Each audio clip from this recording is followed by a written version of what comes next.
ராம் ராம். ஆத்ம பக்தி சேனல் சார்பாக பக்த கோடிகள் அனைவருக்கும் உங்கள் ராமச்சந்திராவின் பணிவான வணக்கங்கள். விடாது கர்மா என்ற தலைப்பில் இன்று நாம் காணவிருப்பது 39வது பகுதியாகும். இதில் மகாத்மா விதுரரை பற்றி நாம் விரிவாக தெரிந்து கொள்ளலாம். கழுமரத்தில் மாண்டவிய மகரிஷி. மகாபாரதம் ஆதி பர்வா அத்தியாயம் 106. நீண்ட காலத்திற்கு முன்பு நம் புனித பாரத பூமியில் மாண்டவியர் என்ற மகரிஷி ஒருவர் இருந்தார். அவர் தனது ஆசிரமத்தில் ஆழ்ந்த தியானத்தில் இருந்தபோது அரசரின் ஆட்கள் சில திருடர்களை துரத்திச் சென்று அவர் ஆசிரமத்திற்குள் நுழைந்தனர். கொள்ளையர்கள் திருடிய சொத்தை மாண்டவியர் அருகில் வைத்துவிட்டு ஓடிவிட்டனர்.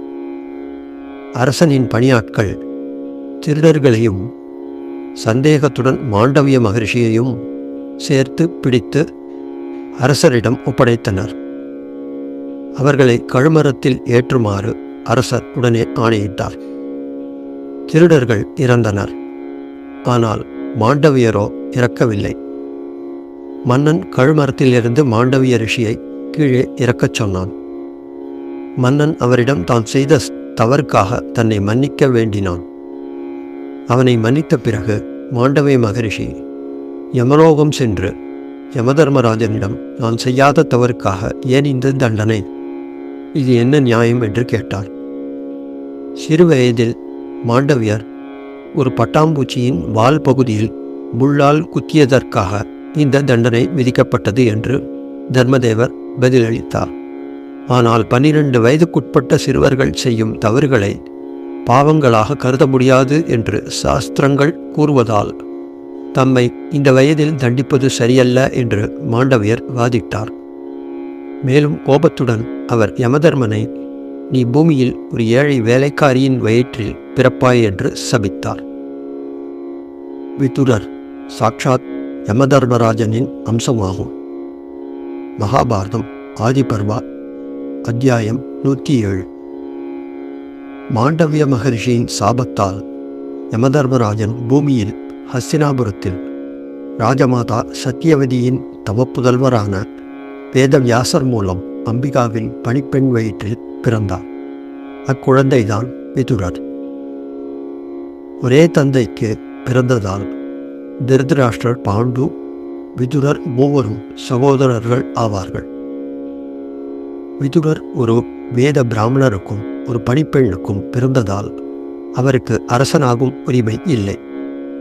திருதராஷ்டிரர், பாண்டு மற்றும் விதுர சகோதரர்கள் மூவரும் தங்கள் இளமை பருவத்தில் தங்கள் பிதாமகரான பீஷ்மர் மூலம் கல்வியுடன் வேதங்கள், சாஸ்திரங்கள், புராணங்கள், வில்வித்தை, வாழ் சண்டை, மல்யுத்தம் போன்ற போர்க்கலைகள் அனைத்தையும் ஹஸ்தினாபுரத்தில் கற்றுக்கொண்டனர். மகாபாரதம் ஆதிபர்வம் அத்தியாயம் 108 விதுரர் நீதி உணர்வையும் போர்க்கலைகளையும் ஒரே நேரத்தில் பெற்றதாக கூறப்பட்டுள்ளது. பீஷ்மர் விதுரருக்கு ஒரு பெண்ணையும் பார்த்து திருமணம் செய்து வைத்தார். அந்த பெண்தான் சுலபா. அந்த தம்பதியரும் பல குழந்தைகளை பெற்றனர். மகாபாரதம் ஆதிபர்வம் அத்தியாயம் 113. அபாரமான புத்திசாலித்தனம் மற்றும் ஞானம் கொண்ட விதுரர் திருதராஷ்டிரரின் ஆலோசகராக இருந்தார். அவர் பாரபட்சமின்றி கௌரவர்கள் மற்றும் பாண்டவர்களுக்கு நீதி உபதேசங்களை செய்து வந்தார். பாண்டுவின் மரணத்திற்கு பிறகு விதுரர் பாண்டவர்களுடன் மிகவும் நெருக்கமானார். இந்த நேரத்தில்தான் துரியோதனன் பாண்டவர்களுக்கு பல கொடுமைகள் செய்து வந்தான். ஆனால் விதுரரின் ஞானத்தால் பாண்டவர்கள் அரக்க மாளிகை தகனத்திலிருந்து தப்பினர். துரியோதனன் சதி திட்டத்தை முறியடித்து பாண்டவர்களை நான் காப்பாற்றிவிட்டேன் என்று பீஷ்மரிடம் விதுரர் இரகசியமாக கூறியது மகாபாரதம் ஆதிபர்வா அத்தியாயம் 149 காணலாம். இதற்கு பிறகு யுதிஷ்டிரர் ராஜசூய யாகத்தை வெற்றிகரமாக வெகு விமர்சையாக செய்து முடித்தார். இதனால் பொறாமையடைந்த துரியோதனன் யுதிஷ்டிரரை பகடை விளையாட்டுக்கு அழைத்து சகுனியின் சதியால் அவரை தோற்கடித்து தலைக்குனிய வைத்தான். துரியோதனனின் இந்த செயல் கௌரவர்கள் அனைவருக்கும் ஆபத்தை விளைவிக்கும் என்று விதுரர் எச்சரித்தார்.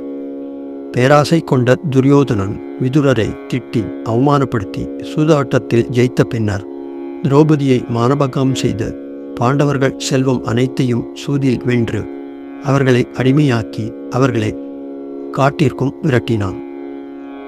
திருதராஷ்டிரர் மனம் வருந்தி விதுரரை அழைத்து பரிகாரம் கேட்டார். பொறுமை இழந்த யமதர்மராஜனின் அம்சமாகிய விதுரர் திருதராஷ்டிரரின் மகன்களின் அக்கிரமங்கள் அனைத்தையும் கண்டித்து பேசி தனது சொந்த மகன்களுக்கு தர்மத்தை எடுத்துரைத்து பாண்டவர்களை மீண்டும் அழைத்து அவர்களுக்கு ராஜ்யத்தை வழங்கவும் அறிவுறுத்தினார். ஆனால் திருதராஷ்டிரருக்கு இது பிடிக்கவில்லை.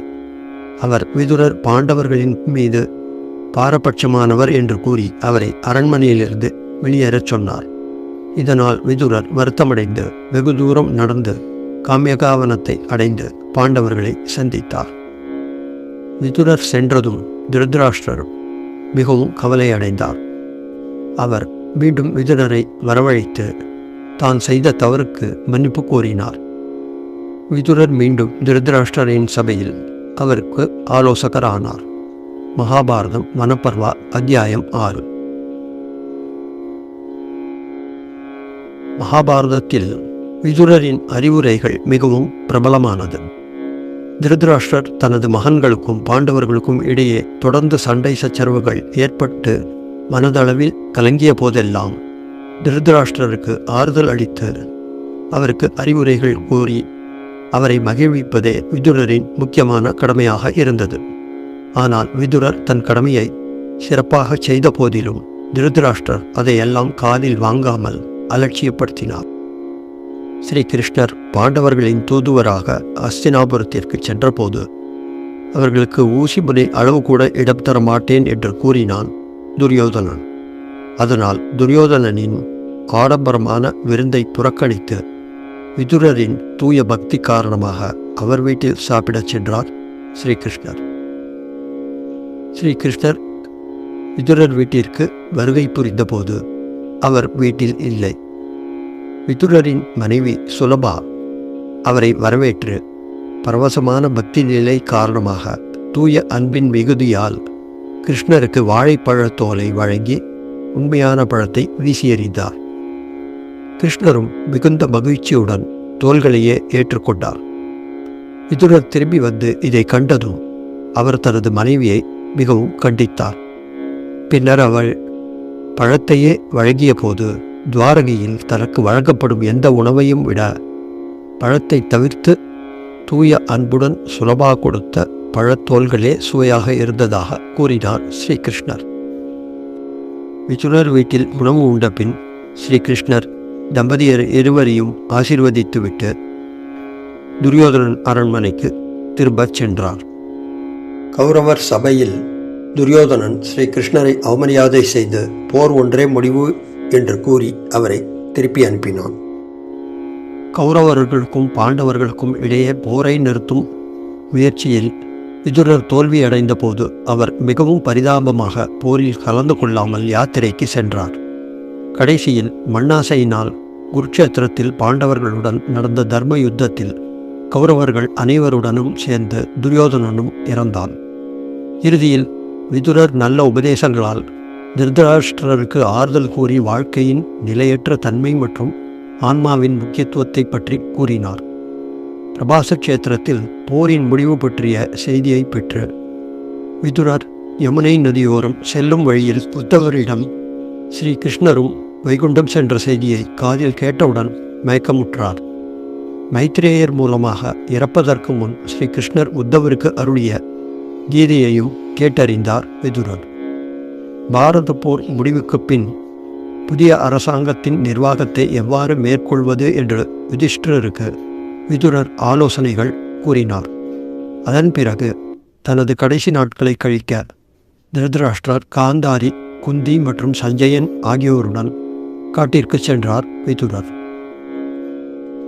கங்கை நதிக்கரையில் ஒரு ஆசிரமம் அமைத்து கொண்டு அங்கு 6 ஆண்டுகள் வாழ்ந்த பின் அவர்கள் குருட்சேத்திரத்தை வந்தடைந்தனர். பெரியவர்களை பிரிந்ததை தாங்க முடியாமல் பாண்டவர்கள் கங்கை கரைக்கு சென்றனர். பாஞ்சாலி, சுபத்ரா, உத்தரா மற்றும் நகர மக்கள் பலர் அவர்களை பின்தொடர்ந்தனர். அவர்கள் ராஜரிஷியான சதயூபர் ஆசிரமத்திற்கு சென்று திருதராஷ்டிரரையும் மற்றவர்களையும் சந்தித்தனர். ஆனால் விதுரரை மட்டும் அங்கு காணாததால் யுதிஷ்டிரர் மிகவும் கவலையடைந்தார். மறுநாள் விடியற்காலையில் யுதிஷ்டிரர் கங்கை கரையில் நீராடச் சென்ற பொழுது வழியில் விதுரர் வாயில் கல்லை வைத்துக்கொண்டு தியானத்தில் அமர்ந்திருப்பதைக் கண்டார். யுதிஷ்டிரர் அவரின் ஒல்லியான மற்றும் பலவீனமான வடிவத்தின் முன், தர்மபுத்திரன் உங்கள் முன் தலை வணங்குகிறேன் என்றார். அதை அவர் பலமுறை திரும்ப திரும்பச் சொன்னார். ஆனால் விதுரரிடமிருந்து எந்த பதிலும் இல்லை. சிறிது நேரத்தில் விதுரரின் உடலில் இருந்து ஒரு தெய்வீக ஒளி வெளிப்பட்டு தனது உடலுக்குள் சென்றதையும் விதுரரின் உடல் உயிரற்ற நிலையில் தரையில் விழுந்ததையும் தர்மபுத்திரன் யுதிஷ்டன் கண்டான். விதுரர் மற்றும் யுதிஷ்டர் இருவரும் யமதர்மராஜனின் ஒரே அம்சமாக இருந்ததால் இந்த சங்கமம் ஏற்பட்டது. அதன் பிறகு தர்மபுத்திரர் விதுரரின் உடலை எரிக்க ஆயத்தம் செய்தார். அப்பொழுது விதுரர் துறவரம் பூண்டவர். அவரது உடலை எரிக்கக்கூடாது என்று ஒரு அசரீரி ஒலித்தது. விதுரரின் இறுதி கட்டத்தை பற்றி அனைவருக்கும் தெரிவித்தார் யுதிஷ்டிரர். மகாபாரதம் ஆசிரமவாசிகா பர்வா அத்தியாயம் 26 இதனை காணலாம். இறுதியாக விதுரரும் யுதிஷ்டிரரும் தர்மத்தின் வடிவமாக யமதர்மராஜனின் சுரூபத்திலேயே பிரவேசித்து விட்டதாக மகாபாரதம் ஸ்வர்காரோகான பர்வா அத்தியாயம் 5 சரணம் 22 குறிப்பிடப்பட்டுள்ளது. மாண்டவிய மகரிஷியின் சாபத்தால் சாட்சாத் யமதர்மராஜனே பூமியில் ஹஸ்தினாபுரத்தில் அம்பிகாவின் பணிப்பெண் வயிற்றில் பிறந்து தர்மாத்மா விதுரராக வாழ்ந்து பல நீதி உபதேசங்களை செய்து வந்த போதெல்லாம் அதை காதில் வாங்காமல் அவரையும் அவமரியாதை செய்து அலட்சியப்படுத்தி விரட்டியடித்தனர் அதர்மவாதிகள்.